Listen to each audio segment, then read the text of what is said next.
chamacos, ya está la mesa económica instalada. Pedro Tello. Buenos días. José Luis de la Cruz. Muy buenos días. Buenos días. Pedro Tello, ¿con qué vamos a empezar hoy? Pues mira, los que sí están en terapia intensiva son la Bolsa Mexicana de Valores, el peso mexicano y los petroprecios, por citar tres variables relevantes para la actividad económica mexicana de muy corto plazo. Ayer fue de verdad un auténtico lunes negro, porque el día de ayer la Bolsa Mexicana de Valores perdió casi 2%. Es una pérdida que no se reportaba en los últimos 14 meses para una sola jornada. El precio del dólar escaló hasta un nivel que no se había reportado en México en los últimos 2 años. Y el precio del petróleo mexicano cayó hasta ubicarse en la cotización que se había registrado 4 años atrás. Vaya jornada la que vivimos el día de ayer en materia financiera, por lo menos en lo que al desempeño de estos tres indicadores tan relevantes, insisto, para el quehacer económico nacional se refiere. ¿Qué hay detrás de todo esto? Bueno, evidentemente estamos hablando de un país, México, y de dos variables, peso y precios del petróleo, que están reflejando perfectamente el cambio en la percepción que prevalece, lo mismo a escala mundial que entre los inversionistas nacionales y extranjeros sobre las perspectivas inmediatas de la actividad económica nacional. Por una parte, el aumento de la inseguridad, la incertidumbre sobre la solidez de la propia actividad económica nacional, las dudas bastante razonables sobre las posibilidades del mercado interno mexicano para que vuelva a despegar y se convierta en un polo de atracción de inversiones y de mayores ventas y de mejor cobranza y liquidez en actividad económica, sumado a las noticias procedentes del exterior en el sentido de que, salvo Estados Unidos, que parece estar tomando ya pista para despegar su propia actividad económica, Europa sigue titubeando con la recesión, Japón está perdiendo intensidad en su ritmo de crecimiento, China tiene previsto un 2015 muy complicado en materia de crecimiento económico y prácticamente el resto de los motores de la actividad económica mundial no dan muestras sólidas de reactivación para el año 2015. Así que el petróleo mexicano sigue a la baja, el dólar sigue ascendiendo y la Bolsa Mexicana de Valores refleja este nerviosismo importante con el que los inversionistas nacionales y extranjeros en materia financiera están percibiendo el presente y el futuro inmediato de la economía mexicana. No pinta bien el panorama para el cierre del año y por supuesto nos indica esto que el invierno con el que cerramos 2014 se va a extender por lo menos al primer trimestre del 2015 y pinta para ser un invierno muy crudo en materia económica. ¿En cuánto terminó la bolsa ayer? La bolsa, no tengo aquí el dato concreto, pero perdió 800 puntos, una caída de casi el 2%.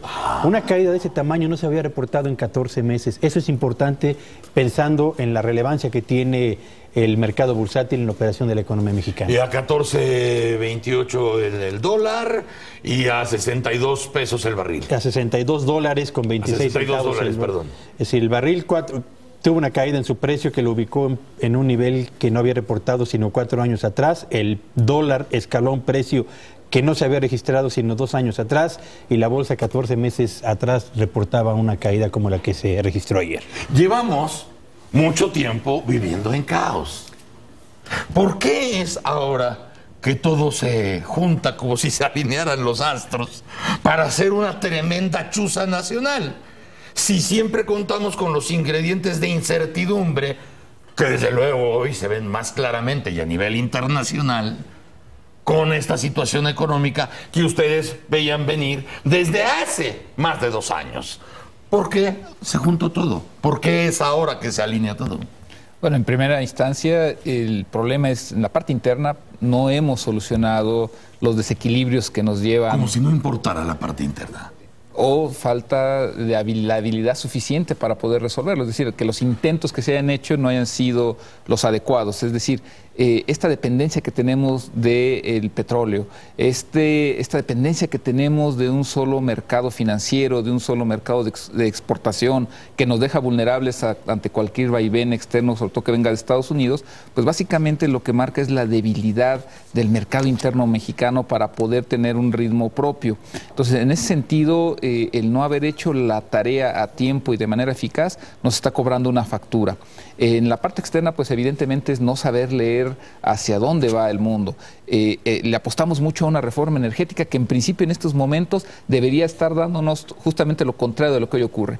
Cuando vemos que el tipo de cambio se está depreciando, básicamente nos está anunciando los capitales están yendo. Sí. Cuando en este momento, una vez aprobadas todas las reformas, lo que tendríamos que estar esperando es que estuvieran arribando esos capitales. Entonces, en esencia, no se supo leer de manera adecuada para dónde iba el rumbo energético en el mundo. Esta guerra energética que hay entre quienes producen gas y petróleo shale versus los que producen el petróleo tradicional, vamos a llamarlo así, y que básicamente es lo que hace que Arabia Saudita diga, yo no bajo mi plataforma de exportación. ¿Por qué? Porque con eso vulnero la viabilidad de los proyectos de inversión en gas y petróleo shale, los hago menos viables porque ahorita tienen un alto subsidio ese tipo de proyectos, y México no alcanzó a leer de manera adecuada esa guerra que venía y que ahorita está llevando los precios del petróleo a un nivel históricamente bajo en los últimos 4 años, pero en donde además debemos saber leer lo que va a venir para dentro de un año, porque esos precios del petróleo se van a mantener bajos y eso va a obligar a que México haga un rediseño de su gasto público. Nos acostumbramos en los últimos 10 años a precios de petróleo altos y metimos esos ingresos al presupuesto, sobre todo a gasto corriente y ahora a gasto de inversión. Y además no nos alcanzó, es decir, aún con un precio de petróleo de $100 no nos alcanzaba y salimos a pedir prestado todavía. Para el año que entra tenemos las coberturas, que en algo nos van a ayudar. Pero para el 2010... Que son el seguro. Exactamente. Los seguros que se compraron. Que debemos verlo como que compramos tiempo para hacer un ajuste. Sí. El ajuste que viene, ¿cuál es? El precio del petróleo, vamos a suponer que cierra en $60 para fines del año que entra, no nos va a alcanzar, no va a haber un seguro que nos dé lo que falta, no nos va a alcanzar para seguir gastando como lo estamos haciendo ahorita. Entonces, eso va a obligar al gobierno a tener que emprender varias acciones. Una, va a tener que revisar su forma de gasto y en qué lo está haciendo. Dos, va a tener que buscar ingresos adicionales. Y ahí o los genera por crecimiento económico o los va a tener que generar por una reforma fiscal. Entonces, lo que tenemos que leer ahorita es que esta volatilidad y esta incertidumbre nos están anunciando, si esto persiste y si no cambian las cosas, el ajuste a profundidad que va a tener que hacer el gasto público, la administración pública mexicana, para dentro de menos de un año, para tener un presupuesto viable en 2016. Más allá de los grandes caos que estamos viviendo dentro del país, pues también hay un entorno mundial. Y dice José Luis, no se leyó bien lo que venía. ¿Cómo es posible que no puedas leer bien y sin leer bien hagas todo un pacto por México para echar a andar cosas que más allá de tus propias carencias y de tus propias taras internas, el mundo está girando en otro sentido al revés que tú? Y ahora, ¿qué lectura hay que hacer? ¿Tenemos tiempo para esa lectura ya en el segundo año de esta administración? Fíjate, Broso, que a la pregunta concreta de si hay tiempo para enmendar el camino, yo diría siempre lo hay, cuando los resultados del camino que has seguido no acreditan ni el esfuerzo desplegado, ni el cumplimiento de las expectativas o las metas que te trazaste cuando decidiste emprender ese camino. El detalle no es si hay tiempo para que esto cambie, sino la pregunta en realidad es, ¿hay disposición para ajustar el camino hasta ahora seguido? Porque uno voltea a revisar el detalle del discurso gubernamental acerca de las acciones que en materia económica se van a emprender para sacar adelante a este país o a la economía mexicana de la postración en la que se encuentra. Y salvo el anuncio que hizo el viernes pasado el presidente de las 3 zonas económicas especiales para otras 3 regiones del país, no hay absolutamente nada que apunte hacia una inversión que permita recuperar la capacidad productiva del agro mexicano, y tampoco hay una suerte de medidas que anuncien una suerte de actividad de estímulo a la inversión productiva para que la industria vuelva a despuntar en materia económica. Lo cierto es que si uno ve los dos motores de la economía mexicana, cómo está avanzando la exportación y cómo están avanzando las ventas internas, las exportaciones primeros 10 meses del año tienen un crecimiento respecto al periodo anterior del orden del 9% al alza. El mercado interno, ventas en el territorio nacional, reporte del ANTAD, primeros 10 meses, crecimiento de las ventas al consumidor 0.6%. Todas las empresas que dependen del motor interno de las ventas nacionales están atoradas porque no pueden vender, y las que ya lo hicieron no pueden cobrar.